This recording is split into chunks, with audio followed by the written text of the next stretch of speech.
Hello friends, myself Revati Deshmukh and I am from MSc second year semester 3rd and today's seminar topic is on anthocyanins. Now we are talking about the introduction, nomenclature, isolation and the general method of structure elucidation of anthocyanins. Have you ever thought about that whatever the colors of these flowers have, from where they got their colors, you can also imagine some fruits, vegetables and flowers. Like blueberries, brinjal, beetroot, all these colored vegetables and the fruits and the flowers, they are colored because of some of compound. And yes, these are compound which are responsible for the coloration of this plant material are the anthocyanins. Of course, there are some other compound which are responsible for the coloration, but the major credit goes to the anthocyanins. Now, depending upon the pH, the anthocyanins may impart different types of coloration to the plant material like red, violet or blue. Now, talking about the functions of anthocyanins, this act as the attractants of animals for pollination and the seed dispersal.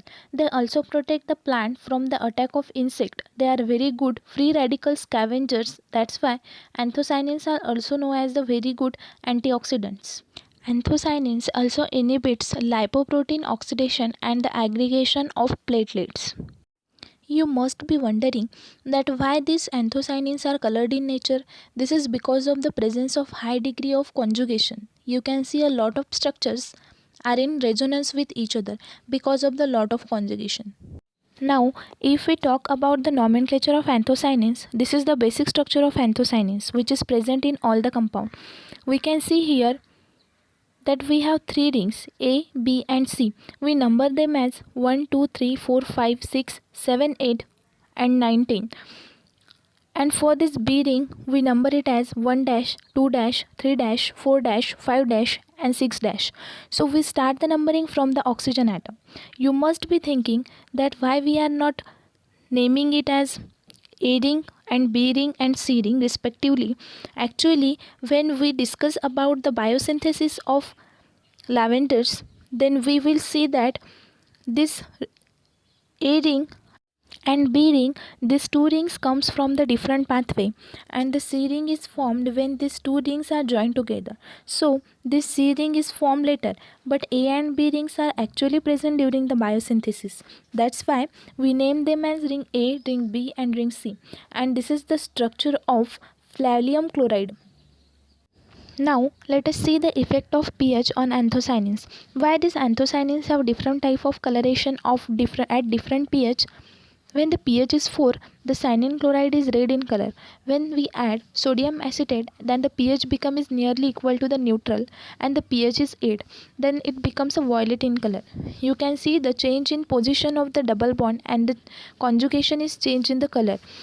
And this is the anhydrous. Now sometimes standing on the compound converts into a pseudo base, which is the colorless compound. And in case of basic pH, like when the pH is 12, the cyanine chloride appears as blue in color. So if we add base or we add anhydrous, then we get the anhydrous anion. You can see only the difference here. The first one is enol and the second one is enolate. Because of this difference, we can see the change in color of the compound violet and blue. And after some times on standing, the anhydrous anion converts into a charcoal which is yellow in color. Now, the isolation of anthocyanins. The dried plant material, if we want to extract the anthocyanins by plant, we make a powder, then extract the material with alcoholic HCl, and the anthocyanins are soluble in alcoholic HCl. After the extraction with alcoholic HCl, we evaporate the alcohol and then we get the water extract. Then further for the isolation of anthocyanins from the extract, we can apply the different types of chromatographic techniques and we can isolate the different types of anthocyanins. Now let us discuss about the general method of structure determination of anthocyanins. The first step is molecular formula, which can be determined by the elemental analysis And in second step, the number of hydroxy groups are determined by the acetylation. More the number of acetylation, more the hydroxys present in the structure. The number of methoxys are determined by the common method, which is known as the Ziegler's method. It is the method we heat our compound with hydroiodic acid and we get alcoholic methyl iodide. We treat the methyl iodide with silver nitrate solution, we get precipitate of silver iodide. By amount of silver iodide formed in this reaction, we can correlate with the number of methoxys present in our molecule, so that the Ziegler's method tells about the number of methoxys present in the compound. In step 4, we degrade the cyanidins into different fragments and then we get the structure of parent molecule.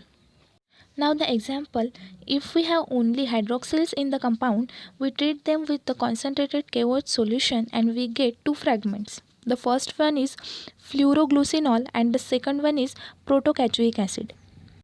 If methoxy is present, then what we going to do is we react them with the concentrated KOH and we get again the fluoroglucinol acid and the protocachoic acid. Instead of treating them with KOH, if we treat them with the barium hydroxide solution, in this case we can see that this methoxy get intact in the product molecule. Now establish the position of linkage of sugar.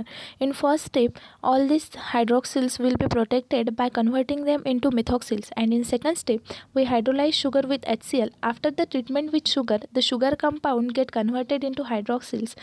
The usual method of barium hydroxide solution we see in the previous slides.